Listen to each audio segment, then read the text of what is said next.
پہلا جو ہے ہدایت کا منبع اور چشمہ وہ تو قرآن حکیم ہے۔ پہلی بات نوٹ کیجئے کہ پورے قرآن میں نہ صرف یہ کہ لفظ دجال کہیں نہیں آیا، بلکہ اس مادے سے مشتق کوئی اور لفظ بھی نہیں ہے۔ یہ مادہ جو ہے صحفی دجل قرآن مجید میں ہے ہی نہیں، اگرچہ اس کے قریب المفہوم الفاظ ہیں، تلبیس ہے، فَلَا تَلْبِسُوا الْحَقَّ بِالْبَاطِلِ وَتَكْتُمُوا الْحَقَّ وَأَنْتُمْ تَعْلَمُونَ، تم حق کے اوپر باطل کا پردہ نہ چڑھا دو تاکہ تم حق کو چھپا دو۔ تو یہ تلبیس، دجل، فریب، اگر آپ تانبے کے اوپر سونے کا پانی پھینک دیں تو اسے سونا بنا دیں، یہ دجل ہے، فریب ہے، دھوکہ ہے۔ لیکن صرف از یہ کرنا تھا کہ یہ مادہ جو ہے قرآن مجید میں بالکل نہیں آیا۔ قرآن کے بعد ہمیں رجوع کرنا ہے اللہ کے رسول صلی اللہ علیہ وسلم کی احادیث کی۔ احادیث نبوی میں یہ تین انداز میں، نمبر ایک، حضور کی احادیث سے معلوم ہوتا ہے کہ جھوٹے مدعیان نبوت کھڑے ہوں گے جنہیں آپ نے دجالوں سے تعبیر کیا۔ چنانچہ بخاری اور مسلم دونوں کی متفق علیہ روایت ہے، لا تقوم الساعة حتى يبعث دجالون كذابون قریب من ثلاثین كلهم يزعم انه رسول اللہ وانا خاتم النبیین لا نبی بعد۔ قیامت نہیں ہوگی جب تک کہ 30 کے قریب ایسے دجال سامنے نہ آ جائیں کہ جو جھوٹے ہوں گے، کذاب ہوں گے، دجال ہوں گے، اور وہ ہر ایک ان میں سے یہ دعویٰ کرتا ہوگا کہ وہ اللہ کا رسول ہے، حالانکہ میں اللہ کا آخری نبی ہوں، میرے بعد کوئی نبی نہیں ہے۔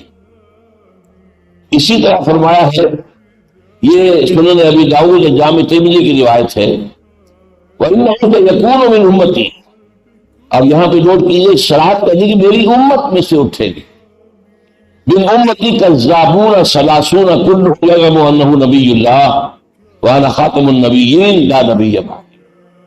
میری امت میں سے 30، یہاں پہ قریباً من الثلاثین نہیں بلکہ 30 کا لفظ آیا، 30 ایسے دجال جھوٹے کھڑے ہوں گے جو کہیں گے کہ میں نبی ہوں، جبکہ میں خاتم النبیین ہوں اور میرے بعد کوئی نبی نہیں۔ یہ ہے دوسرا حدیث کے اندر ایک انداز جس میں کہ جھوٹے مدعیان نبوت کو دجال کہا۔ اچھا، یہ تاریخی اعتبار سے ہمیں معلوم ہے کہ حضور کی حیات طیبہ کے آخری دور میں شروع ہوئے تھے 6-7 مدعیان نبوت، جن میں ایک عورت بھی تھی۔ مسلمہ تو بہت بڑا ثابت ہوا تھا، اس سے جو جنگیں ہوئی ہیں ان میں بہت صحابہ شہید ہوئے، بڑا نقصان پہنچا ہے۔ یہ سلسلہ شروع تو وہاں سے ہو گیا تھا۔ اس کے بعد ریکارڈ پورا ہمارے پاس نہیں ہے کہاں کہاں پیدا ہوئے۔ البتہ اپنے زمانے کے بارے میں ہمیں معلوم ہے کہ ایک ایران میں بہا اللہ پیدا ہوا جس نے کہ نبوت کا دعویٰ کیا، بہائی اس کے جو فالوورز ہیں وہ کہلاتے ہیں، اور مغربی ممالک میں ان کے بڑے مراکز ہیں، اس لیے کہ تمام مغربی ممالک جو ہے سپورٹ کرتے۔ اور اس کے بعد لعنت اللہ علیہ غلام احمد قادیانی سامنے آیا، اس نے نبوت کا دعویٰ کیا، اور وہ بھی آپ کو معلوم ہے کہ قادیانی اگرچہ وہ اپنے آپ کو احمدی کہتے ہیں لیکن یہ قادیانی ہیں، اب ربوائی ہیں، لیکن یہ کہ ان کی بھی تعداد گھٹ نہیں رہی، بڑھ رہی۔ فتنہ جو ہے مزید طوفان کی شکل اختیار کر رہا ہے، اس لیے سارا مغرب ان کے پشت پر ہے، انہیں ساری سہولتیں حاصل ہیں۔ بلکہ آپ کے علم میں ہوگا بہت سے ہمارے مسلمان نوجوان جو مغربی ممالک میں جانا چاہتے ہیں، آباد ہونا چاہتے ہیں، پیسے کی خاطر، اچھی معاش کی خاطر، ان کے لیے آسان راستہ یہ ہے کہ وہ اپنے آپ کو قادیانی ڈکلیئر کر دیں۔ اس کا مطلب کیا ہے کہ پاکستان میں ہم پرسیکیوٹڈ مائنورٹی ہیں، ہم نہیں رہ سکتے، لہٰذا ہمیں پناہ دی جائے۔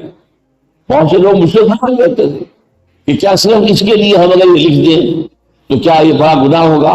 میں نے کہا یقیناً بہت بڑا گناہ ہو، آپ اس مقصد کے لیے اپنے آپ کو قادیانی ظاہر کریں، بہت بڑا گناہ، لیکن ہوا ہے اور بہت سے لوگوں نے اختیار کیا ہے۔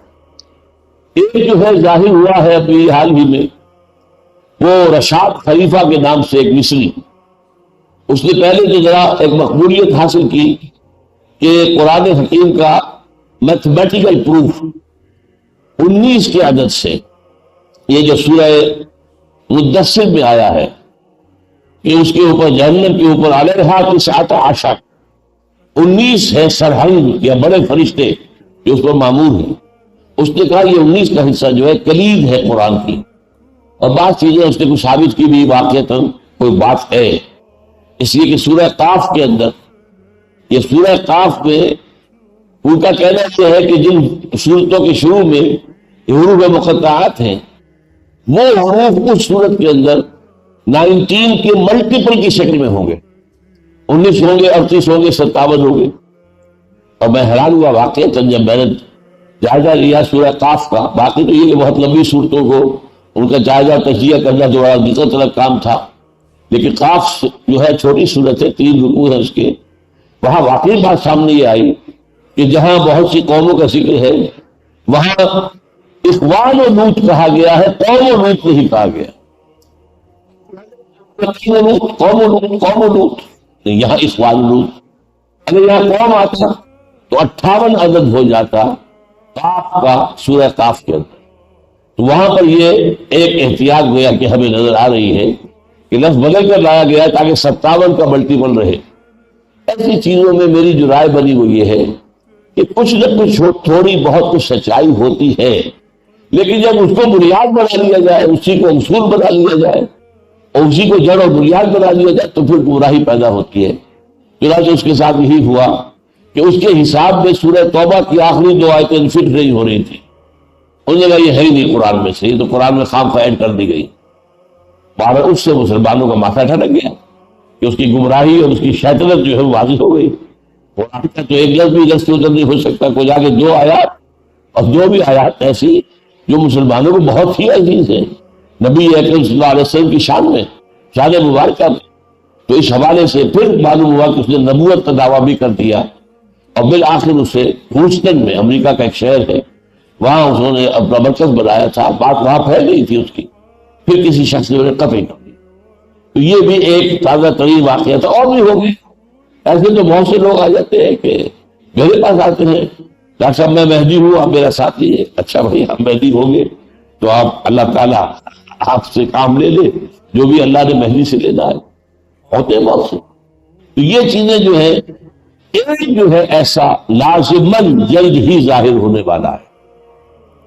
یہودیوں کا ایک لیڈر سامنے آئے گا جو دعویٰ کرے گا کہ میں وہ مسیحا ہوں جس کی پیشن گوئی تمام انبیاء کرتے آئے ہیں.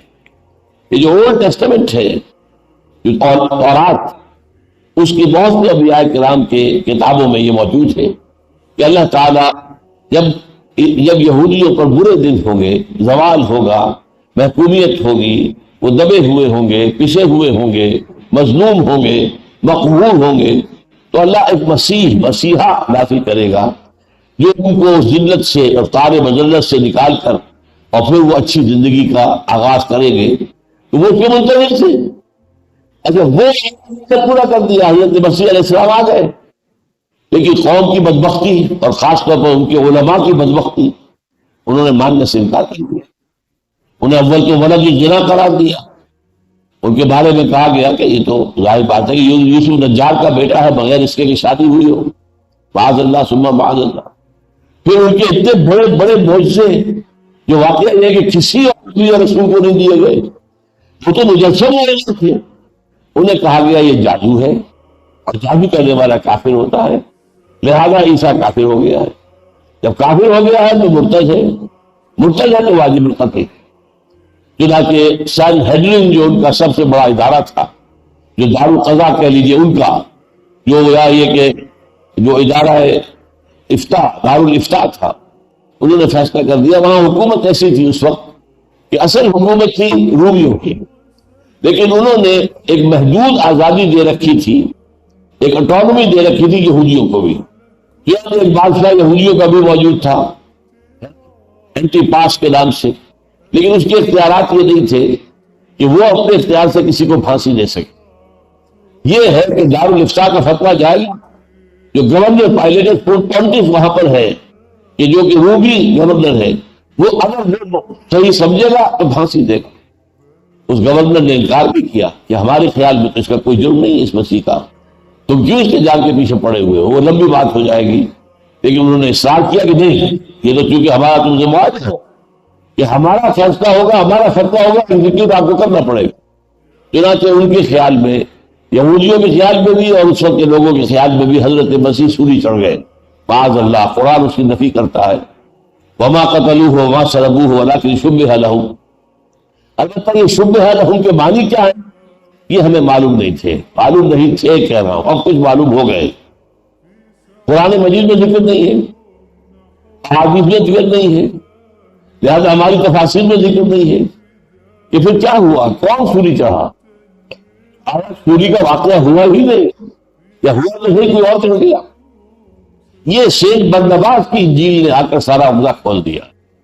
یہ بھی حضرت مسیح کے حواریین میں سے تھے، تو جیسے باقی حواریین نے اپنی اپنی جو ہے انجیلیں مرتب کی ہیں، ایسے ایک انجیل انہوں نے مرتب کی، ایونجیلیم برنابے، اور اس میں انہوں نے جو آگے بات ہوئے وہ میرے دل کو لگے کہ 100% یہی بات ہوگی کہ 12 حواریوں میں سے ایک نے غداری کر کے حضرت مسیح کو گرفتار کرایا۔ حضرت مسیح اور ان کے حواری ایک جگہ چھپے ہوئے تھے، روپوش تھے، اس نے خبر کی، اور پھر یہ کہ وہاں پر وہ پولیس کو لے کر آیا، رومن سپاہیوں کو، لیکن یہ کہ اس نے انہیں کھڑا کر دیا باغ کے باہر کہ پہلے میں آؤں گا، تھوڑی دیر کے بعد تم آنا، پھر میں جس سے کہوں اے میرے استاد، اس کو چھوڑ دیتا، وہ مسیح ہوگا۔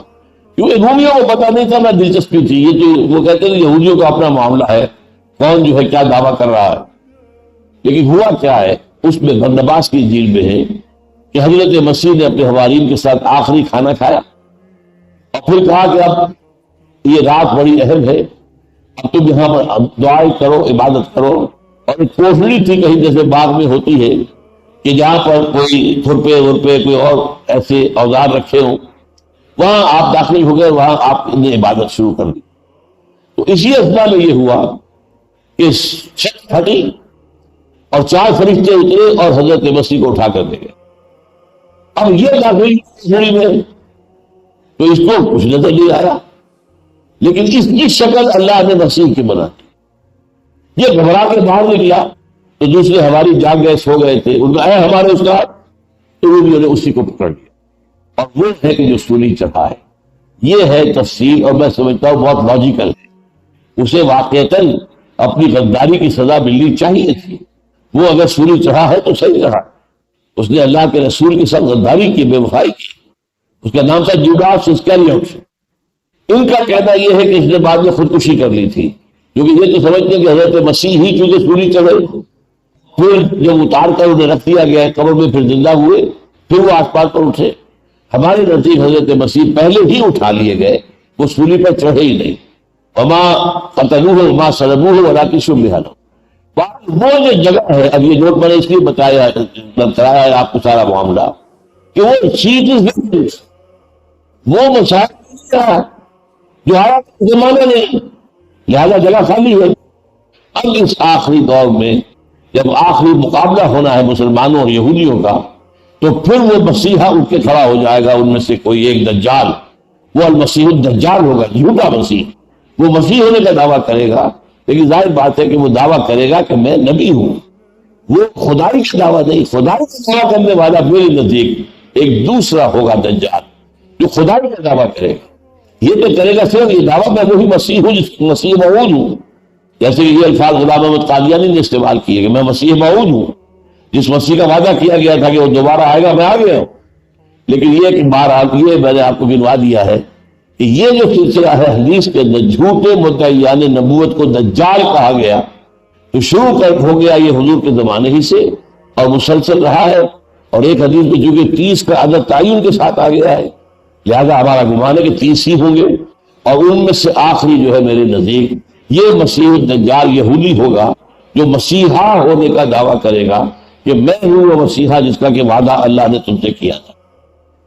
حدیث میں ایک اور دجال کا ذکر آتا ہے، وہ دجال الاکبر، عظیم ترین دجال، وہ خدائی کا دعویٰ کرے گا، اور اس کے پاس اتنی قوت جمع ہو چکی ہوگی، تمام طبیعہ ہے، جو فورسز آف نیچر، ان سب کو اس کو اتنا تسلط حاصل ہو جائے گا کہ وہ خدائی کا دعویٰ کرے گا۔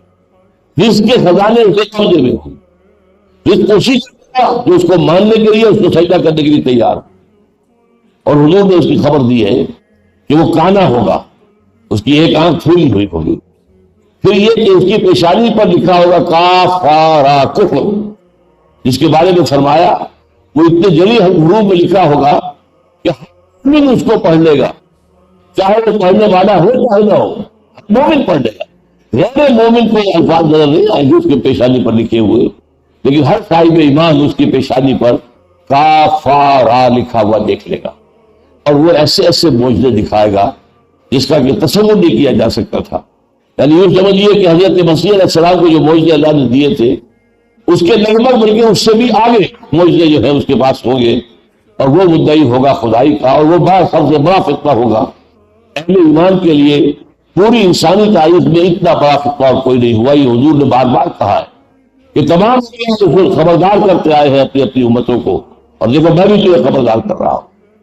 اس کے بارے میں جو ہے الاور الکذاب مکتوب بین عینیہ کاف ہا را یقرأہ کل مومن کاتب اور غیر کاتب. یہ بخاری اور مسلم کی روایت ہے حضرت انس بن مالک سے. جو حدیث میں دوسرا یہ ہے دجال کا تذکرہ، دجال اکبر جو خدائی کا دعویٰ کرے گا، اپنے آپ کو سجدہ کرائے گا، جو سجدہ کرے گا اسے چھوڑے گا، جو سجدہ نہیں کرے گا قتل کر. تیسرا ذکر جو احادیث میں آتا ہے دجال کے حوالے سے وہ سورہ کہف کے ساتھ اس کا ایک تعلق ہے. حضور نے فرمایا جو شخص سورہ کہف پڑھتا رہے گا وہ دجالی فتنے کے اثرات سے محفوظ رہے گا. یہ 4 صحابہ سے یہ روایات مروی ہیں. عبداللہ ابن عمر رضی اللہ تعالی عنہ، عبداللہ ابن عباس رضی اللہ تعالی عنہ، حضرت ابو سعید الخدری رضی اللہ تعالی عنہ، ابو الدرداء رضی اللہ تعالی عنہ. اور 6 کتابوں میں حدیث کے 6 مجموعے میں یہ موجود ہے، مسلم شریف میں، ابو داؤد میں، ترمذی میں، نسائی میں، احمد میں، بہقی میں. اب بعض میں تو یہ ہے کہ شروع کی آیات جو ہیں سورہ کہف کی، جو ان کا التزام کرے گا، ان سے محبت کرے گا، انہیں پڑھتا رہے گا، وہ دجالی اثرات سے فتنے سے محفوظ ہے. بعض میں ہے جو آخری آیات کا ورد کرتا رہے گا. بعض میں ان دونوں کو جمع کیا گیا، ابتدائی آیات اور آخری آیات، اور بعض میں پوری سورت کا.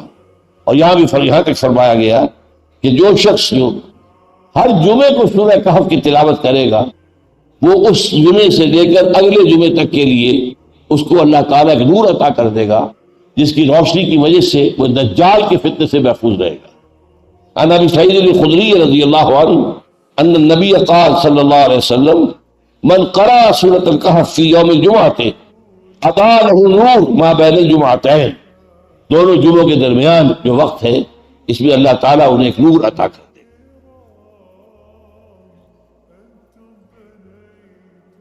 اب قرآن حکیم کے عمومی مطالعے اور بالخصوص دجالی فتنے کے سورہ کہف کی جو نسبت ہے، تعلق ہے، اس پر غور کریں تو جو بات سامنے آتی ہے، توجہ سے میری بات سنیے.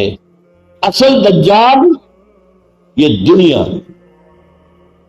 یہ حیات دنیاوی ہے جو انسان اور آخرت سے انسان، جو اللہ اور آخرت سے غافل کر دے. یہ دجل ہے. آخرت پر دنیا کا پردہ پڑ گیا، آپ آخرت کو بھول گئے. اللہ کائنات کا پردہ پڑ گیا، آپ کائنات کی توجہ ہے، کائنات پر غور و فکر ہے، کائنات پر سوچ و بچار ہے، اللہ کو بھول گئے، اس کی ذات و صفات سے کوئی تعلق نہیں. آخرت پر حیات دنیاوی کا پردہ پڑ گیا، حیات دنیاوی کو بھول گئے. دنیا ہی مطلوب ہے، دنیا ہی مقصود ہے، دنیا ہی کے لیے باغ دوڑ ہے. یہ اصل میں دجل ہے. در حقیقت دنیا کی زندگی ہے جو قرآن کہتا ہے دھوکے کی ٹٹی ہے. وَمَا الْحَيَاةُ الدُّنْيَا إِلَّا مَتَاعُ الْغُرُورِ. اب یہاں دیکھیے سورہ کہف کے اندر معاملہ کیا ہے. پہلے رکوع میں وہ عظیم آیت آئی ہے اِنَّا جَعَلْنَا مَا عَلَى الْأَرْضِ زِينَةً لَهَا لِنَبْلُوَهُمْ أَيُّهُمْ أَحْسَنُ عَمَلًا. اس زمین پر ہم نے جو کچھ بنایا ہے اسے اس کی زیبائش بنا دیا، آرائش، سنگھار، اس کا زیور، تاکہ یہ بنی اور سجی ہوئی اور خوبصورت اور حسین نظر آئے. اور پھر ہم امتحان لیں گے. وہ جو ایک شعر ہے بہت عمدہ کہ روح روشن کے آگے شمع رکھ کر وہ یہ کہتے ہیں ادھر جاتا ہے دیکھیں یا ادھر پروانہ آتا. تم دنیا کی طرف جاتے ہو یا ہماری طرف آ رہے؟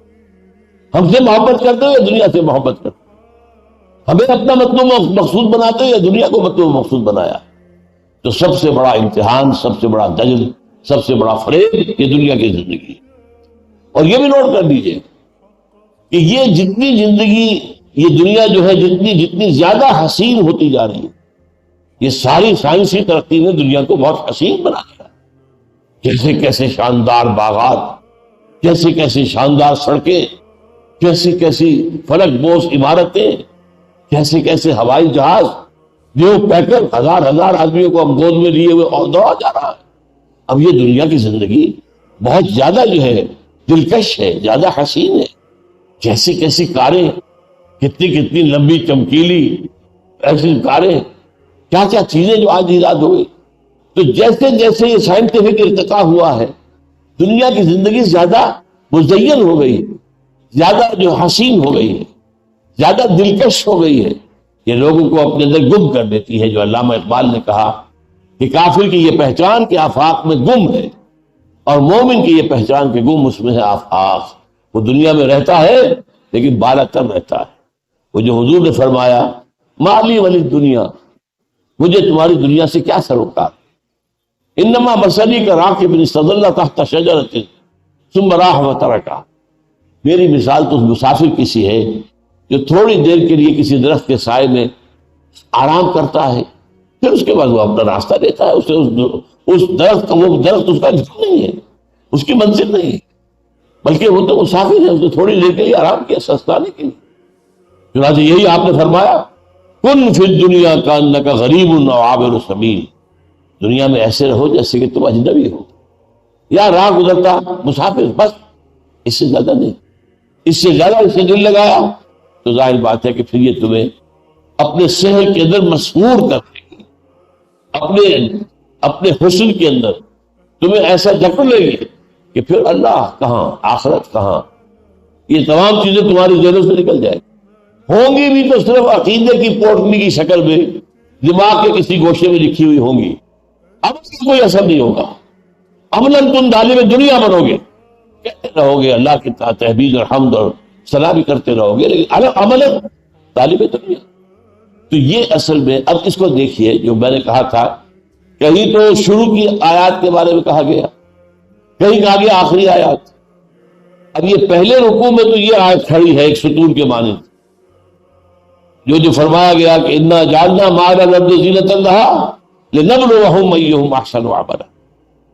آخری رکوع میں جا کر دیکھیے اس کا جو نتیجہ نکلتا ہے وہ ستون کھڑا ہے، قل هل ننبئکم بالاخسرین اعمالا، اے نبی ان سے پوچھئے ہم تمہیں بتائیں اپنی بھاگ دوڑ میں، اپنی کوشش اور جد و جہد میں، دنیا میں محنت اور مشقت تو سب کرتے ہیں، لقد خلقنا الانسان فی کبد، محنت اور مشقت تو ہر انسان کا مقدر ہے، لیکن اس بھاگ دوڑ اور محنت اور مشقت کا جو حاصل ہے اس کے اعتبار سے سب گھاٹے میں کون ہے یہ بتائے تمہیں۔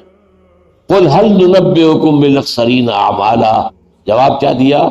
الذین ضل سعیہم فی الحیات الدنیا، وہ لوگ جن کی سعی، بھاگ دوڑ، محنت، جد و جہد، مشقت دنیا کی زندگی ہی کے اندر گم ہو کر رہ گئی۔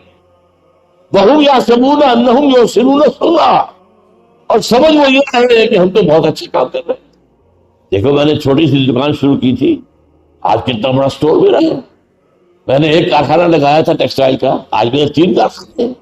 دیکھو میں نے کتنی ترقی کی ہے، میں کامیاب ہو رہا ہوں، میری ساری جد و جہد جو ہے بارآمد ہو رہی ہے۔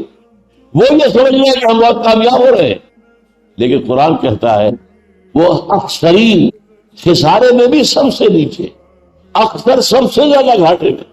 قل هل ننبئکم بالاخسرین اعمالا الذین ضل سعیہم فی الحیات الدنیا وهم یحسبون انہم یحسنون صنعا۔ اس کے بعد کی آیات کو میں چھوڑ رہا ہوں اس وقت، خود آپ دیکھیے گا جا کر کہ ایسے لوگوں کو کہا گیا کہ یہ کافر ہیں، انہوں نے ہماری آیات کا انکار کیا۔ کیا یہ کہتے ہیں کہ آخرت پر ایمان ہے؟ آخرت پر ایمان نہیں ہے، اس لیے کہ ان کا تو مقصود و مطلوب تو صرف دنیا ہے، آخرت پر ایمان کہاں؟ اولئک الذین کفروا بآیات ربہم ولقائہ فحبطت اعمالہم، چاہے انہوں نے کچھ یتیم خانہ بنا دیا، کوئی اور کام اچھا کر دیا، یہ اعمال اللہ کی نگاہ میں کوئی وقت نہیں رکھتے، جبکہ ان کا مطلوب و مقصود اللہ نہیں، آخرت نہیں، بلکہ یہ دنیا بن گئی۔ اب دیکھیے یہ جو پہلا رکوع انا جعلنا ما علی الارض زینۃ لنبلوہم ایہم احسن عملا، آخری رکوع قل هل ننبئکم بالاخسرین اعمالا الذین ضل سعیہم فی الحیاۃ الدنیا وہم یحسبون انہم یحسنون صنعا۔ یوں ان دونوں کے درمیان ایک ڈور باندھ دیجئے، اس دور میں تھوڑے تھوڑے وقفے سے یہی مضمون آ رہا ہے بار بار۔ معلوم ہوتا ہے سورہ کہف کا مضمون یہ ہے، اس کا عمود یہ ہے۔ چنانچہ اسی میں فرمایا گیا، ایک تو حضور سے خطاب کر کے کہا گیا وَاصْبِرْ نَفْسَكَ مَعَ الَّذِينَ يَدْعُونَ رَبَّهُمْ بِالْغَدَاةِ وَالْعَشِيِّ يُرِيدُونَ وَجْهَهُ وَلَا تَعْدُ عَيْنَاكَ عَنْهُمْ تُرِيدُ زِينَةَ الْحَيَاةِ الدُّنْيَا۔ یہ بڑا نازک مقام ہے، ادبگاہ ہی زیر آسماں عرش نازک تر، نفس گم کر نبی آیت جنید و بایزید دی جا، کیونکہ حضور کا معاملہ ہے، ذرا سی بھی زبان ادھر ادھر پھر سڑا جائے تو ایمان کے نالے پڑ جائیں گے۔ ترجمہ کیا ہے اس کا، پس منظر کیا ہے؟ دیکھیے حضور صلی اللہ علیہ وسلم اپنی دعوت میں، ظاہر بات ہے جو لوگ صاحب حیثیت تھے معاشرے میں ان کو اولیت دیتے تھے، ان کی حیثیت ہے، معاشرے میں ان کا مقام ہے، لوگ ان کی بات سنتے ہیں مانتے ہیں، تو ان کا جو بھی حیثیت ہے اگر وہ ایمان لے آئے تو اسلام کو تقویت حاصل ہوگی نا۔ حضور کو اپنی ذات کے لیے ایسا نہیں کرتے، وہ اپنے مفاد کے لیے نہیں۔ اب ظاہر بات ہے کہ جو بیچارے غریب، جو غلام اور بے کس لاچار لوگ پٹ رہے تھے، مارے جا رہے تھے، اب اس کی بھی حفاظت کی شکل یہی ہو سکتی تھی نا کہ کوئی بڑے لوگ ایمان لائیں تاکہ ان کے سہارے بنے۔ جب حضرت عمر ایمان لائے تو سہارا بنے کہ نہیں بنے، حمزہ ایمان لائے تو سہارا بنے کہ نہیں بنے۔ اس وجہ سے حضور کی جو توجہ ہوتی تھی ان صاحب حیثیت لوگوں کی طرف، اس کا ایک لازمی اثر یہ ہوتا تھا کہ جو غرباء تھے، غرباء صحابہ، فقراء صحابہ، ان میں ایک احساس بہروی کا پیدا ہوتا تھا کہ حضور کی التفات، حضور کی توجہ، حضور کی عنایت ان لوگوں کی طرف زیادہ ہے، ہماری طرف نہیں۔ اس میں یہ خیال پیدا ہو سکتا تھا، شیطانی وسوسہ، کہ شاید حضور کو بھی دنیاوی دولت اور دنیاوی حیثیت ہی کی اہمیت ہے آپ کے نظر۔ یہ کبھی ہے، اس کو کہا حضور ایسا مت کیجیے، اللہ نے کہا وَلَا تَعْدُ عَيْنَاكَ عَنْهُمْ وَاصْبِرْ نَفْسَكَ مَعَ الَّذِينَ يَدْعُونَ رَبَّهُمْ بِالْغَدَاةِ وَالْعَشِيِّ۔ اے نبی اپنے آپ کو تھامے رکھیے، روکے رکھیے ان لوگوں کی صحبت میں کہ جو اپنے رب کو پکارتے ہیں، صبح شام ذکر کرتے ہیں۔ لَا تَعْدُ عَيْنَاكَ عَنْهُمْ، ان کی طرف سے اپنی نگاہوں کو ہٹا کر یہ دولت مندوں کی طرف نہ کیجیے، تُرِيدُ زِينَةَ الْحَيَاةِ الدُّنْيَا، تاکہ کہیں یہ گمان پیدا نہ ہو جائے۔ لفظی ترجمہ تو یہ بھی ہوگا کہ کیا آپ طالب بن گئے ہیں دنیا کی زینت کے؟ لا حول ولا قوت، یہ ترجمہ ہم نہیں کریں گے۔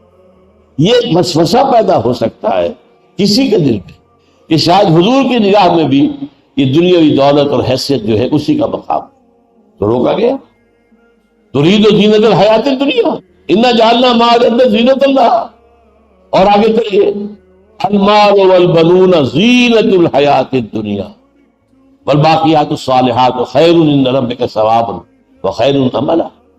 یہ مال اور بیٹے یہ دنیا کی زندگی کی زیبائش اور آرائش ہے، خیر اور اللہ تعالیٰ کی نعمت وہ تو وہ نیک اعمال ہے، باقیات الصالحات جو باقی رہیں گے، آخرت میں ساتھ جائیں گے، اور انہیں سے زیادہ توقع بھی ہو سکتی ہے کہ وہ تمہارے جو ہے آخرت کے اندر تمہاری نجات کا ذریعہ بنیں گے۔ اس کے علاوہ بھی آپ پورے قرآن میں دیکھیے وَمَا الْحَيَاةُ الدُّنْيَا إِلَّا مَتَاعُ الْغُرُورِ، یہ دفعہ آیا دنیا کی زندگی جو ہے وہ سوائے دھوکے کی ٹٹی کے کچھ نہیں ہے، یہ تمہیں اللہ سے دور کرتی ہے، اللہ کو بھلا دیتی ہے، تمہاری ساری نگاہوں میں اندر ساری حیثیت اور ساری اہمیت دنیا کی ہو جاتی ہے، تم دنیا کے غلام بن کے رہ جاتے ہو۔ جیسا کہ فرمایا گیا کیسے عبد الدینار و عبد الدرہم، ہلاک ہو جائے درہم و دینار کا بندہ، تم روپے پیسے کے غلام بن جاتے، تو وہ تمہارا معبود بن جاتا ہے روپیہ پیسہ۔ اسی طرح فرمایا وَمَا الْحَيَاةُ الدُّنْيَا إِلَّا لَهْوٌ وَلَعِبٌ، یہ دنیا کی زندگی تو کھیل کود کے سوا کچھ نہیں ہے۔ بھائی سوچو یہاں جو بادشاہ ہے وہ بادشاہ کیا ہے؟ ایسے ہی ہے جیسے کسی ڈرامے میں کوئی بادشاہ ہوتے، 3 گھنٹے کا ڈرامہ ہے، اس میں بادشاہ ہے، اس کے اوپر جو ہے وہ اعلیٰ لباس ہے اور اعلیٰ محل میں رہ رہا ہے، جیسے 3 گھنٹے ختم ہوئے وہ لباس اترا اور پھر وہ ایکٹر صاحب کیا تھے وہ وہی رہ گئے. یہی معاملہ ہے. 30 سال ایکٹنگ ہو رہی ہے، 40 سال ہو گیا کہ بادشاہ ہے، وہاں لباس فاخرہ پہن رہا ہے، لیکن دھوکہ ہے بھئی. یہ لباس فاخر یہ اللہ کی نعمت نہیں ہے، یہ اللہ کی دی ہوئی جو ہے کوئی اس کے لیے قیمتی شے نہیں ہے، بلکہ یہ تو ایک وقتی سی بات ہے. کھیل کود، کھیل میں ڈرامے میں تم نے کسی کو بادشاہ بنا دیا تھوڑی دیر کے لیے، کسی کو فقیر بنا دیا، ڈرامہ ختم ہوا، نہ بادشاہ نہ فقیر، دونوں جو ہے ایک جیسے وہ جو ہے ایکٹر ہے. اور قرآن مجید میں آتا ہے فَلَا تَغُرَّنَّكُمُ الْحَيَاةُ الدُّنْيَا وَلَا يَغُرَّنَّكُمْ بِاللَّهِ الْغُرُورُ. دیکھو مسلمانوں، دنیا کی زندگی تمہیں دھوکے کی بغیر چوکنے رہو، یہ دنیا کی زندگی تمہیں دھوکے نہ ڈالے. فَلَا تَغُرَّنَّكُمُ الْحَيَاةُ الدُّنْيَا وَلَا يَغُرَّنَّكُمْ بِاللَّهِ الْغَرُورُ. اسی طرح وہ دھوکے باز جو ہے شیطان لعین اللہ کے حوالے سے بھی دھوکہ دیتا ہے. عجیب بڑا رحیم ہے، بڑا کریم ہے، بہت وہ تو معاف فرمانے والا ہے، ستار ہے، غفار ہے. لہذا کیے جاؤ جو کر رہے ہو، کیے جاؤ حرام خوری جو کر رہے ہو، جو خدا سے بغاوت کی زندگی گزارے جاؤ. وہ پوچھنے والا ہے بڑا، وہ تو یوں سمجھیے کہ ڈوبتا جواب ہے، کسی بات کے اوپر بخش دے گا. یہ سارا معاملہ جو ہے یہ کون شیطان پڑھا رہا ہے؟ یہ شیطان ابلیس. یہ در حقیقت اللہ کی رحمت کے حوالے سے، اللہ کی مغفرت کی شان غفاری کے حوالے سے دھوکہ دے رہا ہے. ہاں اللہ غفار ہے، اللہ جو ہے تواب ہے، لیکن اللہ انتقام لینے والا بھی ہے. انتقام اللہ تعالیٰ شدید العقاب بھی ہے، سزا میں نہایت سخت بھی ہے. یہ بھی تو اللہ کی شان ہے. اور حضور نے یہی فرمایا کہ بندہ مومن کو اللہ کے ساتھ تعلق ان دونوں چیزوں کے بین رکھنا چاہیے. اس کی رحمت سے نا امید بھی نہ ہو، لیکن اس کی رحمت کی امید پر کہیں جری نہ ہو جاؤ گناہ کے اوپر. اس کے برعکس جو ہے ڈرتے بھی رہو، کیا پتہ پکڑ ہو جائے. اس کی انتہا تو ہے حضرت ابوبکر کا قول کہ ایک طرف امید کا عالم کیا ہے اور دوسرا خوف کا عالم کیا ہے. فرماتے ہیں کہ اگر مجھے یہ معلوم ہو جائے کہ تمام انسان جنت میں جائیں گے سوائے ایک کے، تب بھی مجھے خوف ہوگا شاید وہ ایک میں ہی ہوں. اور اگر مجھے معلوم ہو جائے کہ تمام انسان جہنم میں جائیں گے سوائے ایک کے، تب بھی مجھے خیال ہوگا کہ شاید وہ ایک میں. تو رجا بھی ہو، امید اور اللہ کا خوف، ان دونوں کے مابین رہا جائے. ایک آیت اور بہت بڑی پیاری ہے،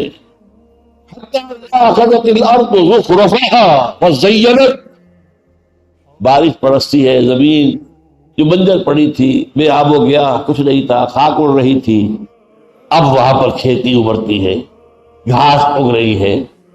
اہتزت و ربت ایک الفاظ آئے ہیں، زمین میں سرسراہٹ پیدا ہو گئی، حرکت آ گئی، زندگی آ گئی. اب وہ سبزہ اس کی زبائش پڑ رہا ہے. اور یہاں حضرت دکھڑوں کو اس نے اپنے گویا کے گہنے اپنے جو ہے وہ زیر پہن لیے ہیں. اب بات ہے کہ پھر انسان انہی کی طرف رہے گا. آخری آیت کے سلسلے میں دے رہا ہوں، قال رب بما اغویتنی. یہ ابلیس نے چیلنج دیا تھا اللہ تعالیٰ کو، پروردگار تو نے جو مجھے گمراہ کیا. اب یہ اس کے معنی کیا ہے، اس کے اوپر پھر کبھی بحث. حالانکہ گناہ تو خود کیا، اللہ کے حکم سے سرتابی کی، سجدت سے انکار کیا. رب بما اغویتنی لأزینن لہم لأزینن لہم فی الارض لأغوینہم اجمعین. میں ان کے لیے زمین کے اندر آرائشیں، زیبائشیں، دلکشیاں، دلچسپیاں پیدا کر دوں گا، اور تو دیکھے گا کہ ان میں سے اکثر جو ہیں وہ تیری راہ پر چلنے والے نہیں ہوں گے. اب یہاں یہ نوٹ کر لیجئے، پچھلی 3 صدیوں کے دوران دنیا کی زیبائش و آرائش میں اس تیزی کے ساتھ ترقی ہوئی. ذرا جا کر دیکھیے، یہ یو اے ای، سعودی عرب، خاک اڑتی تھی، کھانے کو کچھ نہیں تھا. آج سے زیادہ سے زیادہ 70-80 سال پہلے، 100 سال کہہ لیجیے، یہ کھڑے قربانیوں کے انتظار میں کہ جیسے قربانی ہوئی جھپٹ کر گوشت لے جائے. اور جا کر وہاں پر سکھا کر سال بھر کھائیں. یہ تو ان کی معاش کا ذریعہ تھا. یو اے آئی کے ساحل کے اوپر یو اے کچھ نہیں تھا، مچھلی پکڑ لی اور کھا لی، اللہ اللہ خیر سے. جوتے پاؤں میں نہیں ہیں، اس جسم کے اوپر جو ہے لباس نہیں. اور آج کیا حال ہے، جو حدیث جبرائیل میں آئی ہے علامت قیامت، کہ تم دیکھو گے کہ ننگے پیر رہنے والے، ننگے بدن رہنے والے، بھوکے، جن کو کھانے کو کچھ نہیں ملتا تھا، یتکالؤون فی البنیان، وہ اونچی اونچی عمارتیں بنانے میں ایک دوسرے سے مقابلہ کرے. یہ برج العرب بن گیا ہے دنیا کی سب سے اونچی عمارت، برج الخلیفہ بن گیا ہے، اور برج دبئی بن گیا ہے. کیا ہے؟ اور وہاں پر جو ہریاول ہے دیکھ کر آنکھیں جو تازہ ہو جاتی. جا کر ابو ظبی میں تھا کیا سیرا، میرا کچھ بھی نہیں. یہ ساری ترقیاں جو ہوئی ہیں سعودی عرب میں، جس طریقے سے آپ کو معلوم ہے کہ اب وہاں تو گندم پیدا کی جا رہی ہے، ایکسپورٹ ہے، اتنی گندم ہے. انہوں نے اس طریقے سے وہ جو ایک آرٹیفیشل اریگیشن کا نظام بنایا ہے، اتنا بہترین نظام جس میں پانی کا لاس ہی نہیں ہے. وہ اوپر ایک چکر چلتا ہے اور اس میں سے پانی ڈرپ کرتا ہے، قطرہ قطرہ قطرہ. نیچے نہروں میں نہیں آتا، نالیوں میں نہیں آتا. نالیوں اور نہروں میں آئے گا تو پانی جذب ہو جائے گا، زمین کے اندر جائے گا، پانی ضائع ہو گیا. پانی تو بہت قیمتی ہے. ایک لمبا پائپ ہے، یہ 100 گز کا لمبا پائپ ہے، ایک مرکز سے اسے کنٹرول کیا جا رہا ہے، وہ چل رہا ہے، ریوالو کر رہا ہے. اس کے اندر وہ سوراخ بنے ہوئے، ان سے پانی جیسے بارش ہوتی ہے ایسے وہ ٹپک رہا ہے، تاکہ پانی جو ہے وہ ضائع ہو. سعودی عرب ہوائی جہاز سے آپ سفر کریں، اگر جدہ سے ریاض تک تو معلوم ہوگا کتنی جگہوں پر نیچے دیکھتے ہیں اس قدر بہاؤ بہار، اور اس قدر بڑے بڑے رقبے جو ہیں وہ گرین ہو گئے. تو یہ سارا اس دور کے اندر یہ دنیا کی دجالیت جو ہے وہ اپنے ایک عروج کو پہنچ گئی ہے. اب آئیے اس کا ایک پس منظر ہے تاریخی، وہ میں تھوڑا سا آپ کے سامنے بیان کر دوں.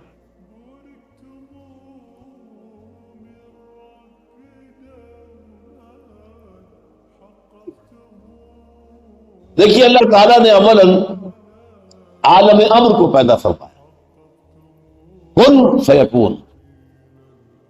اور اس عالم امر میں اللہ تعالیٰ نے فرشتے اور ارواح انسانیہ کی تخلیق. الارواح جنود مجندہ، کسی کی شکل میں آدم سے لے کر آخری انسان جو آئے گا دنیا میں قیامت سے پہلے، سب کی روحیں موجود، ہم سب موجود. سمجھ رہے اس بات کو؟ تبھی اللہ نے عہد لیا تھا، الست بربکم قالوا بلا، کیا میں ہی تمہارا یکا اور رب نہیں ہوں؟ ہم سب نے عہد کیا تھا، یقین پروردگار تو ہی ہمارا رب. ہمارے اس دور کے بہرحال معروف مفسروں میں سے مولانا اصلاحی صاحب، میں نے ان سے استفادہ بھی بہت کیا ہے، لیکن پھر اختلاف بھی میرا شدید ہوا. رجم کے معاملے میں انہوں نے جو رائے اختیار کی، اس کے بعد سے پھر میں نے اپنا تعلق ان سے منقطع کیا کہ وہ اہل جو منکرین حدیث کے موقف اختیار کر دیا. انہوں نے یہاں لکھا وہ سورہ اعراف کی تفسیر میں، یہ عہد انسان کی تخلیق سے قبل عالم غیب میں لیا گیا. میں نے کہا مولانا یہ جملہ تو مہمل ہے. کیوں؟ میں نے کہا جو پیدا ہی نہیں ہوا اس سے عہد کیسا؟ یہ عہد انسان کی تخلیق سے پہلے عالم غیب میں لیا گیا. سوچنے لگے، میں نے کہا مولانا یوں ہونا چاہیے، یہ عہد اجساد انسانیہ کی تخلیق سے قبل ارواح انسانیہ سے لیا. کہہ رہے ہاں ٹھیک کہتے. اللہ کا شکر ہے کہ انہوں نے مانا. افسوس یہ ہے کہ ان کی تفسیر میں اب بھی وہی بات چل رہی، جو شائع کرنے والے ہیں انہوں نے اس میں درستی نہیں کی. یہ عہد کر کے ہم دنیا میں آئے. اس کے کچھ عرصے کے بعد وہ جو نور پیدا ہوا تھا، سٹل نور، جس سے کہ ارواح اور ملائکہ پیدا کیے گئے. حدیث یہ ہے حضرت عائشہ کی، ان اللہ خلق الملائکہ من النور. اس کے بعد بگ بینگ وہ آپ کو آج معلوم ہے، بہت بڑا دھماکہ ہوا، اور اس دھماکے کے نتیجے میں اسی نور میں ناری ذرات پیدا ہوئے ہیں، آگ کے ذرات، ٹریلین ڈگری فارن ہائٹ ان کا ٹیمپریچر، اور دوڑ رہے تھے، بھاگ رہے تھے. فوٹونز کہلاتے ہیں۔ انہی فوٹون سے پھر گیلیکسیز بنی ہیں، پھر یہ ستارے بنے ہیں، سیارے بنے ہیں۔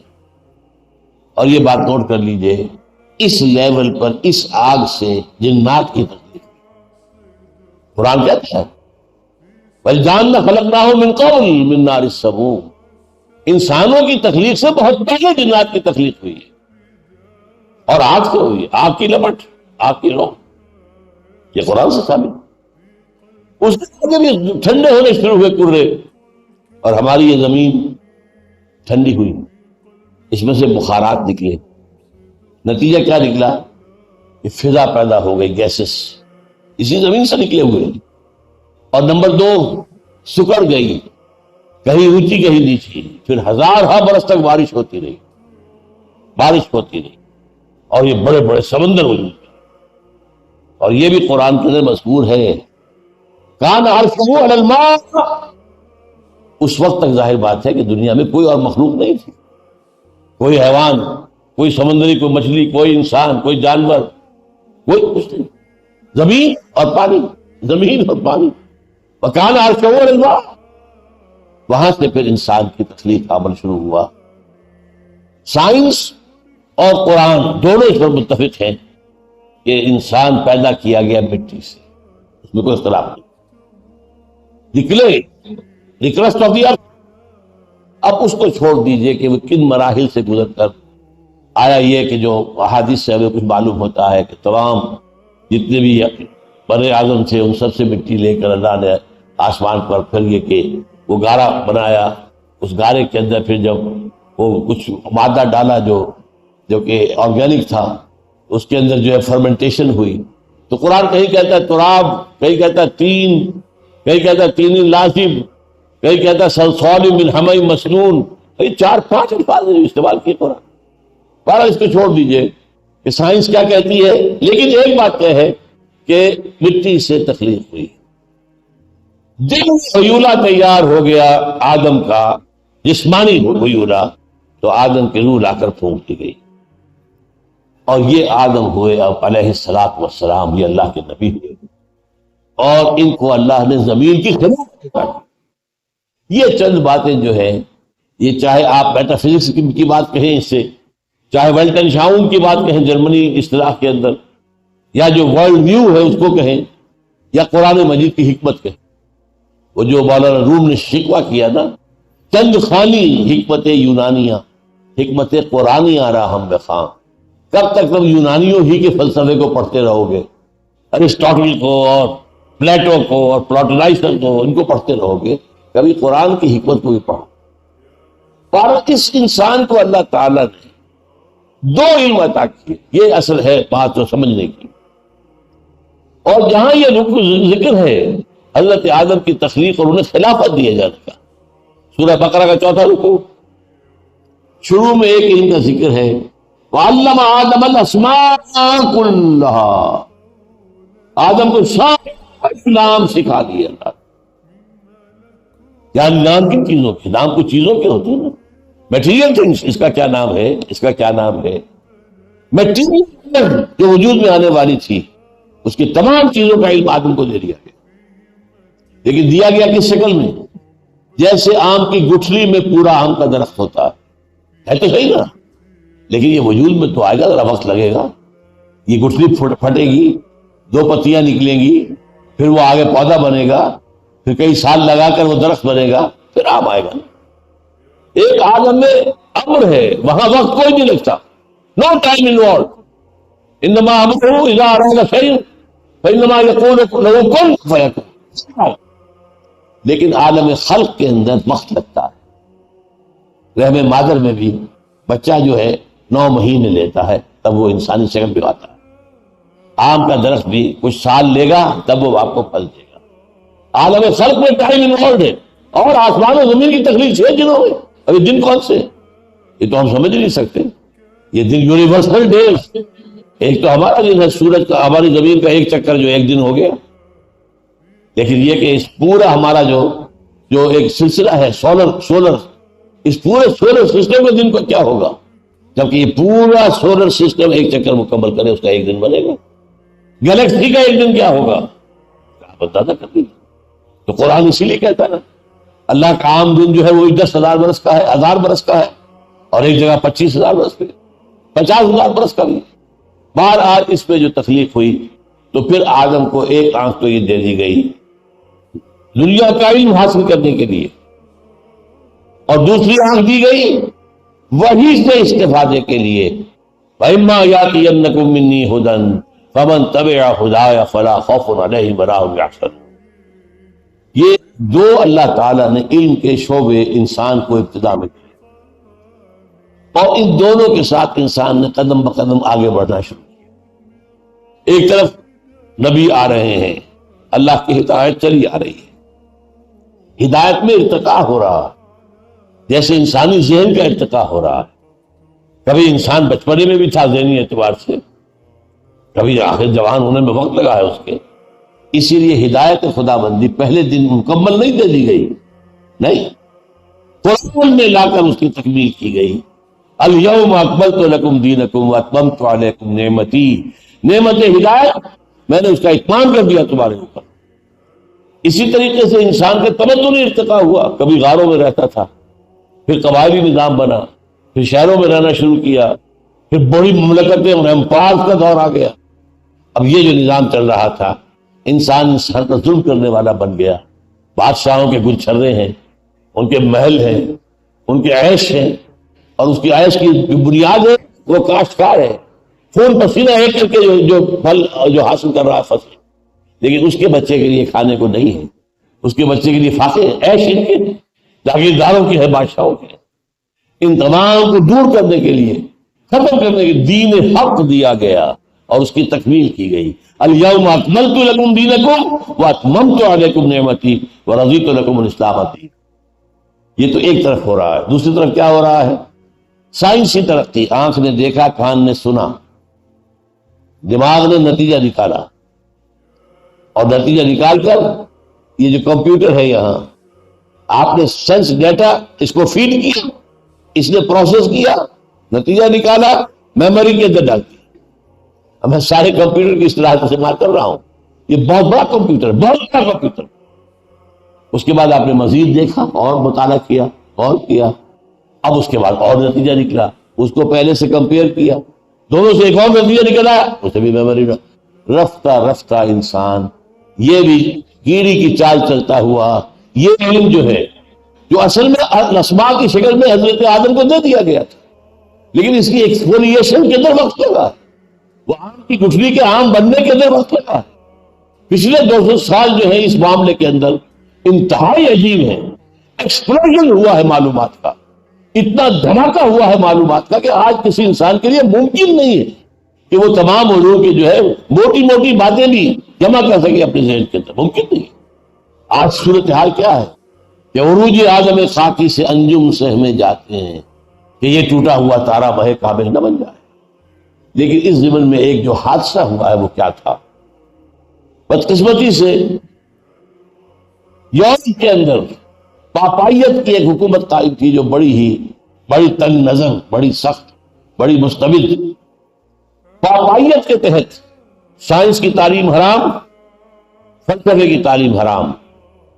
کسی گھر سے اگر فلسفے کی کتاب نکل آئی جلا دو, اگر سائنس کی نکل آئی جلا دو, گھر جلا دو, گھر جلا دو, کتابیں نہیں, گھر جلا دو. اس وقت جو ہے اسلام جو جزیرہ نما عرب سے نکلا ہے, اور پھر آپ کو معلوم ہے 80 برس کے اندر اندر ہسپانیہ میں داخل ہوا, یورپ میں آیا ہے, اور یورپ میں داخل ہو کر وہاں عظیم یونیورسٹیاں قائم کی. کارڈووا کی یونیورسٹی, گرناڈا کی یونیورسٹی, ٹولیڈو کی یونیورسٹی. یورپ کے نوجوان آئے, یہاں سے آ کر علم حاصل کر کے گئے. نتیجہ کیا نکلا؟ 2 تحریکیں وہاں چلی, اصلاح مذہب اور احیاء العلوم. علم کو زندہ کرو, سائنس کو زندہ کرو. اور یہ مذہب جو ہے یہ کیا لے کر بیٹھے ہوئے ہیں؟ مذہب کے خلاف جو ایک نفرت پیدا ہو گئی تھی پاپائیت کے نظام کی وجہ سے, سائنسی ترقی کے اندر وہ مذہب سے دوری, وہ ابتدا سے داخل ہو گئی. یہ ہے اہم نکتہ. دیکھیے اگر یہ دونوں آنکھیں برابر چلتی رہتی, اس میں کیا ہوتا؟ آپ کی مادی ترقی بھی ہو رہی ہے, اور ہدایت جو ہے اس کی بنا پر آپ اس کا اس کے جو پھل ہیں ان کا صحیح استعمال بھی کر رہے ہیں، اس لیے ہدایت ہو رہی ہے. وہی آیت فَإِمَّا يَأْتِيَنَّكُم مِّنِّي هُدًى فَمَن تَبِعَ هُدَايَ فَلَا خَوْفٌ عَلَيْهِمْ وَلَا هُمْ يَحْزَنُونَ. تو یہ دونوں ساتھ ساتھ چلتے. تو میں نے خاص طور پر حضرت یوسف علیہ حضرت سلیمان کا ذکر کیجئے کہ حضرت سلیمان کو اللہ نے کس طرح طاقت دے دی تھی. ہوا ان کے کنٹرول میں تھی، جنات ان کے کنٹرول میں تھے، پرندے درندے وہ ان کے کنٹرول میں تھے. یہ حکومت وہ ہے جو کسی کو نہیں دی گئی. اگرچہ حکومت کا رقبہ زیادہ نہیں تھا، امپائر زیادہ بڑی نہیں تھی، لیکن یہ ہے کہ یہ حکومت تو کسی کو نہیں دی گئی. لیکن اس کا نتیجہ کیا نکلا؟ کوئی ان کے اندر غرور پیدا ہوا ہو، کوئی وہ مادہ پرستی پیدا کر دی ہو. معاذ اللہ. رب اوزعنی ان اشکر نعمتک التی انعمت علی وعلی والدی وان اعمل صالحا ترضیہ. پروردگار مجھے اس کی توفیق دے کہ میں شکر ادا کر سکوں تیری نعمتوں کا جو تو نے مجھے دی، اور تاکہ میرے عمل درست رہے. اب یہ ہوگا اگر یہ دونوں آنکھیں چل رہی ہیں، ایک آنکھ دنیا کو دیکھ رہی ہے، سمجھ رہی ہے، استعمال کر رہی ہے، جو سورسز آف انرجیز ہیں ڈسکور کر رہی ہے، ایکسپلائٹ کر رہی ہے، اور ایک آنکھ ان تمام کو صحیح راستے پر لے کر چل رہی ہے، وہ ہے ہدایت. لیکن پاپائیت کا وقت کیا ہوا؟ ایک آنکھ بند کر دی گئی. سائنس کی آنکھ بند کر دو اور صرف پاپائیت. اور بدقسمتی سے پاپائیت کے اندر، کیونکہ عیسائیت کے اندر شریعت بھی ختم کر دی تھی سینٹ پال نے، تو وہاں تو کچھ تھا ہی نہیں، کوئی شریعت نہیں. موجودہ کرسچینٹی میں کوئی لا نہیں ہے، کوئی شریعت نہیں. اس لیے کہ حضرت عیسیٰ تو یہ کہہ کر گئے تھے کہ don't think I come to break the law finish the law. نہیں، لا موزائک لا حضرت موسیٰ کا قانون شریعت نافذ رہے گی. تو سینٹ پال نے ختم کر دی.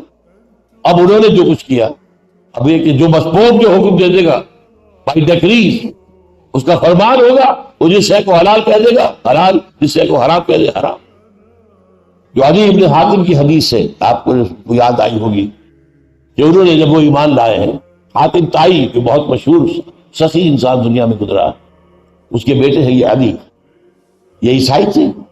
ایمان لائے تو ایک دفعہ ذرا ڈرتے ڈرتے سہم کر جھجکتے ہوئے حضور سے پوچھا، حضور قرآن کہتا ہے کہ عیسائیوں نے اپنے پادریوں کو، اپنے احبار و رہبان کو الہ بنا لیا، ہم نے تو الہ نہیں مانا.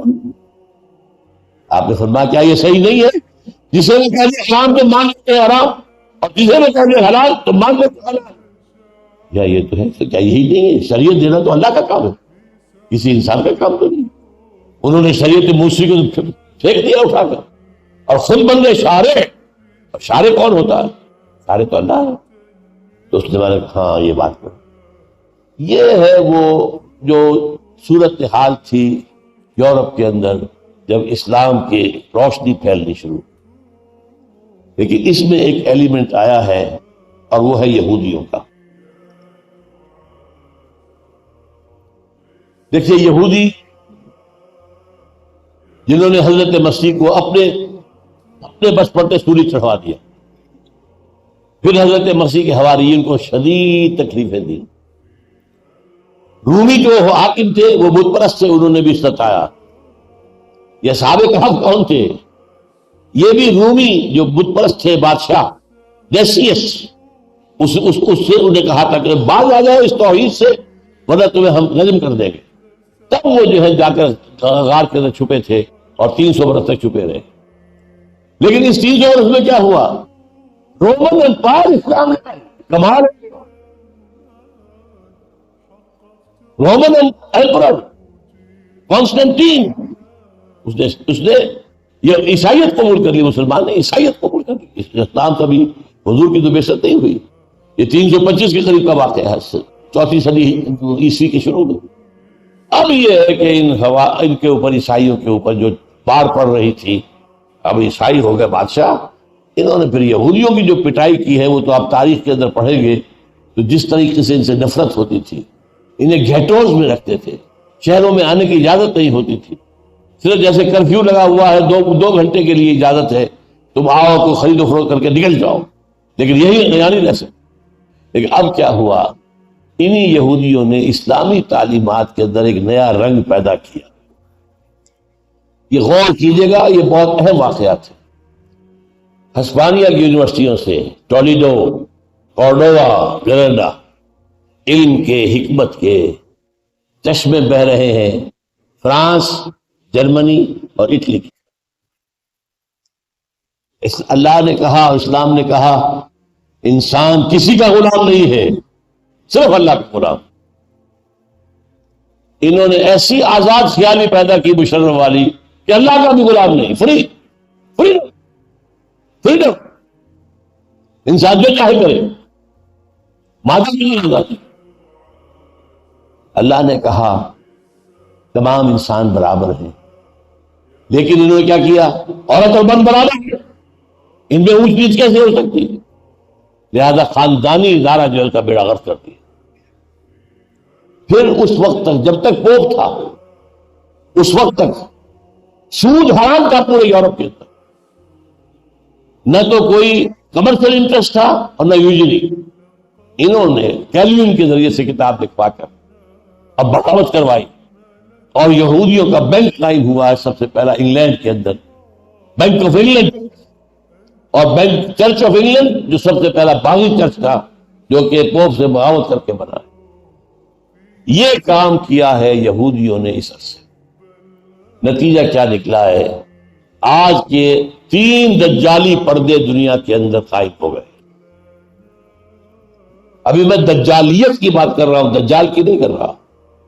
دجال میں بتا چکا ہوں، ایک تو وہ جھوٹے مدعیان نبوت جن میں سے ایک آنا ہے بہت جلد، زیادہ دور نہیں، کیونکہ وہ کتاب الملاحم میں جو ذکر ہے حضور نے فرمایا ہے جو جنگیں ہونے والی ہیں ان سے اندازہ یہ ہوتا ہے کہ وہ اب دور نہیں ہے. بہت بڑی جنگ، حضور فرماتے ہیں اتنی بڑی جنگ ہوگی، اتنی ہلاکتیں ہوں گی کہ اگر ایک باپ کے 100 بیٹے ہوں گے تو 99 ختم ہو جائیں گے ایک بچے کا.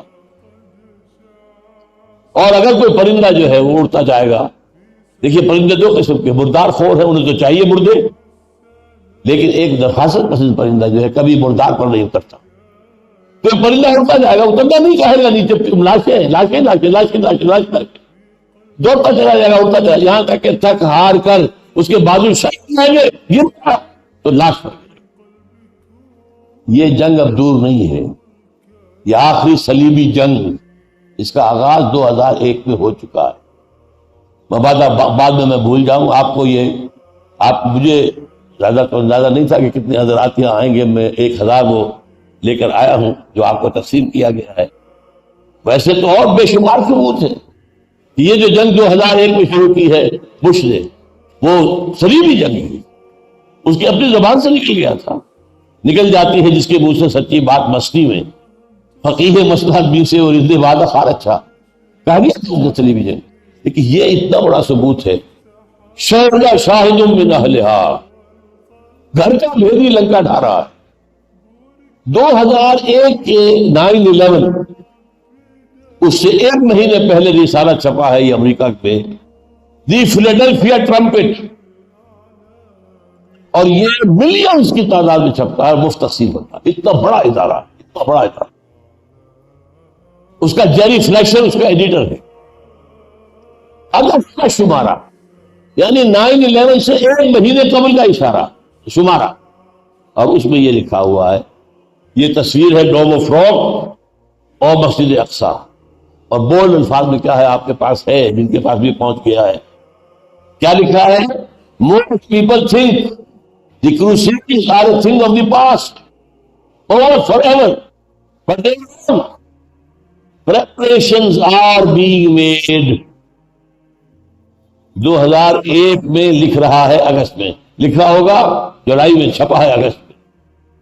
Preparations are being made. تیاریاں ہو رہی ہیں for the last crusade، آخری crusade کے لیے، which will be the bloodiest of all، جو تمام پہلی جو صلیبی جنگیں تھی ان سب سے زیادہ خونریز جنگ ہوگی. یہ تو گھر کا بھیج دیا، شاہد من اہلہا. یہ سارا کس لیے ہو رہا؟ گریٹر اسرائیل بنانا ہے، سارے اسرائیلیوں کو وہاں لانا ہے پوری دنیا سے، مسجد اقصی کو گرانا ہے، قبۃ الصخرہ کو گرانا ہے، وہاں تھرڈ ٹیمپل بنانا ہے، اور وہاں لا کر حضرت داؤد کا تخت جمانا ہے۔ یہ بھی ایک بات نہیں ہوگی بہت سے حضرات کے لیے، یہ تخت داؤد کہاں سے آٹپ کا؟ 3000 برس پرانا حضرت داؤد کا کس زمانے میں تھے؟ وہ تو 1000 BC میں تھے، حضرت عیسیٰ سے بھی 1000 سے پہلے، وہ ہسٹری بھی اسی رسالے نے بیان کی تھی۔ یہ ایک پتھر تھا جس پر بٹھا کر حضرت داؤد کی تاج پوشی ہوئی، پھر اسی پر حضرت سلیمان علیہ السلام کی تاج پوشی ہوئی، پھر حضرت سلیمان نے ہیکل بنا دیا نا، مسجد، ہم تو مسجد کہیں گے اسے، وہ ٹیمپل کہتے ہیں، سولومنس ٹیمپل، اس میں رکھ دیا گیا۔ تمام جو یہودی بادشاہ ہوتے تھے ان کی جو تاج پوشی ہوتی تھی وہاں اس پر بٹھا کر ہوتی۔ 70 عیسوی میں ٹائٹس رومی جنرل نے جب گرا دیا سیکنڈ ٹیمپل کو، تو یہ پتھر جو ہے اس نے کہا یہ لوگ یہ سب اس کو بڑا مقدس سمجھتے ہیں، وہ ساتھ لے گیا۔ خود تو مقدس تھا، اسے کسی مذہب سے کوئی سروکار ہی نہیں تھا۔ وہ گیا روم، روم سے گیا آئرلینڈ، آئرلینڈ سے گیا اسکاٹ لینڈ، اسکاٹ لینڈ سے آیا انگلینڈ میں۔ 14ویں صدی عیسوی میں یہ انگلینڈ میں پہنچا، اور وہاں اسے کرسی کی سیٹ کے اندر لگا کر تھرون بنا دیا گیا، اور ویسٹ منسٹر ایبے جو پارلیمنٹ ہاؤس ہے برطانیہ کا، ویسٹ منسٹر، اس کے ساتھ جو چرچ ہے ویسٹ منسٹر ایبے، اس میں وہ رکھا ہوا ہے، اور تمام کوئی بھی انگریز بادشاہ ہو، کوئی بھی کوئن ہو، تاج پوشی اس تخت پر ہو۔ یہ تخت لایا جائے گا جب تھرڈ ٹیمپل بن جائے گا، یہ ان کا پروگرام ہے۔ ہونا کیا ہے یہ تو اللہ کو معلوم، لیکن جو نقشہ ہے جس کے لیے یہ جنگ چھیڑی گئی ہے، یہ جنگ اصل میں کس لیے چھیڑی گئی ہے؟ ایک تو یہ کہ اس پورے علاقے کے اندر جو ہے گریٹر اسرائیل قائم ہو، اور نمبر 2 یہ کہ انہیں معلوم ہے کہ اس میں 2 ملک ایسے ہیں جو ہمارے لیے لوہے کے چنے بن سکتے۔ ایک افغانستان، یہاں وہ قوم موجود ہے، میں یہاں پر آپ کو گواہی دینا چاہتا ہوں، ٹوائنبی کا نام آپ نے سنا ہوگا، 20ویں صدی عیسوی کا سب سے بڑا فلسفی تاریخ، ایک ہے مورخ، ایک ہے فلسفی، تاریخ کا فلسفہ۔ تو ٹوائنبی is accepted as the greatest philosopher of history۔ اس نے یہ لکھا ہے 21ویں صدی میں جنگ کمیونزم اور کیپٹلزم کے مابین نہیں ہوگی، اس لیے کہ کمیونزم اپنے آپ کو سسٹین ہی نہیں کر سکے گا۔ 21ویں صدی کی اصل جنگ عیسائیوں اور مسلمانوں کے مابین۔ 1950 میں سیویلائزیشن آن ٹرائل اس کی کتاب ہے، اس میں اس نے یہ لکھا۔ دوسرے اس نے یہ لکھا ہے 1930 میں افغانستان میں صحیح اسلامی تہذیب کی جڑیں موجود ہیں، اور دنیا میں اسلامی تہذیب کا احیاء اسی سرزمین سے ہوگا۔ اب یہ تو میں نے آپ کو ایک فلاسفر آف ہسٹری کی بات بتائی ہے نا، باقی جو ہمارے ہاں احادیث ہے اس میں یہ ہے کہ یخرج الناس من المشرق یطلبون للمہدی، یعنی سلطانی، جب حضرت مہدی کا ظہور ہوگا تو ان کے لیے فوجیں ایک مشرقی ملک سے آئیں گی۔ وہ کون سے مشرقی ملک ہو سکتے ہیں؟ مشرق میں ایران ہے، افغانستان ہے، پاکستان ہے، بھارت ہے، یہی ہے نا۔ کون سے ہوں گے؟ یہ پاکستان اور افغانستان ہوں گے، جنہیں آج ہمارے دشمن پاک بنا کر یکجا کر رہے ہیں۔ میں کہتا ہوں مبارک ہو تمہاری بات، کاش کہ یہ دونوں ملک ایک ہو جائے، اور ایک ہو جائے تو جو فکر، جو علم، جو سوچ جو یہاں ہے، شعور ہے، وہ اور وہ جہاد کا جذبہ اور جو بھی جانے دینے کی جو بھی آمادگی ان کے اندر ہے، یہ دونوں مل جائیں تو واقعہ یہ کہ پھر ان دونوں کی مجموعی قوت کا کوئی مقابلہ نہیں کر سکتا۔ لیکن میں اس صرف آپ کو یہ بتا رہا تھا کہ یہ اصل میں صلیبی جنگ ہے جس کا کہ آغاز ہوا ہے۔ اب یہ سارا کچھ جو ہو رہا ہے اس فتنہ عظیم کا، جب انسان نے ایک آنکھ بند کر لی، اب مذہب کو اس نے چھوڑ دیا، سائنس سائنس سائنس سائنس، نتیجہ کیا نکلا؟ ذرا برا نہ مانیے گا، اپنے اندر جھانکیے، 3 پردے آپ کو نظر آئیں گے۔ خدا ہاں ہے، ہوگا، لیکن اصل تو دنیا ہے نا، کائنات۔ آخرت ہوگی، کیا پتا کسی نے آگے بتایا تو ہے نہیں. ان نظن الا ظنا وما نحن بمستيقنين. کچھ خیال تو ہوتا ہے، یقین تو نہیں. لیکن یہ دنیا یہ تو مطلوب ہے، اسے بناؤ، اس کے عیش کرو. بابر میں عیش کوش کی عالم دوبارہ نہیں ہے. روح کوئی شے ہے یا نہیں ہے اللہ جانے. بڑے بڑے اسلامی مفکر بھی نہیں مانتے کہ روح کوئی علیحدہ شے ہے جان سے. چلو کوئی ہوگی، جان تو ہے نا، یہ جسم تو ہے. اس جسم کو سنوارو، اس کو بناؤ، اس کو اچھے سے اچھے صابن سے دھو، اس کو جو ہے عطر لگاؤ، خوشبو لگاؤ، اس کو بہترین غذا فراہم کرو. یہ شفٹ آف ایمفیسس ہمارے اندر ہو چکا. مغرب پورا گیا، ہم بھی کہیں بالکل اسی طرح کی کیفیت میں حقیقت مبتلا. اگر آپ اپنے ساتھ جانبداری نہ کریں، اپنے اندر جھانکیں، بھاگ اصل آپ کا مقصود کیا ہے؟ لقد خلقنا الانسان فی کبد. کیا چیز ہے مقصود؟ کیا مطلب؟ اللہ، آخرت، روحانی بالغی. یہ ہے ہر انسان کے اندر کے تین دجال. اور ایک تین دجالی فتنے وہ ہے کہ جو آج پورے گناہ کو انہوں نے اپنی لپیٹ میں لے لیا ہے. جیسے تین لحاف ہے جو لپٹے ہوئے ہیں اس کے گرد. نمبر ایک، حاکم اللہ. اجی نہیں، ایک طرف رکھو اسے، حاکم ہم خود ہیں. فرعونیت، نمرودیت، یہ آج عوامی سطح پر آ گئی. وہ ایک آدمی کہا کرتا تھا، آج سارے عوام حاکم ہیں. قانون ہم بنائیں گے. ہم نہیں جانتے کسی وہی کے ذریعے سے آئے ہوئے قانون کو. ہم نہیں مانتے کسی خدا کی طرف سے دیے گئے قانون کو. ہم بنائیں گے. We are the lawmakers, we are sovereign. یہ ہے وہ معاملہ. آپ سمجھیے تاریخ انسانی میں اللہ کے خلاف یہ وقت کبھی نہیں. میں ذرا کچھ ننگے الفاظ میں بات کر رہا ہوں. اللہ جی آپ مسجد میں رہیے، بس ہم آ جائیں گے، رکوع سجود کر لیں گے. ہماری پارلیمنٹ میں مت آئیے گا، ہماری منڈی میں مت آئیے گا، ہمارے بینک میں قدم نہ رکھیے گا، ہمارے گھروں میں بھی نہیں آئیے گا، وہاں پر بھی ہمارے ہاں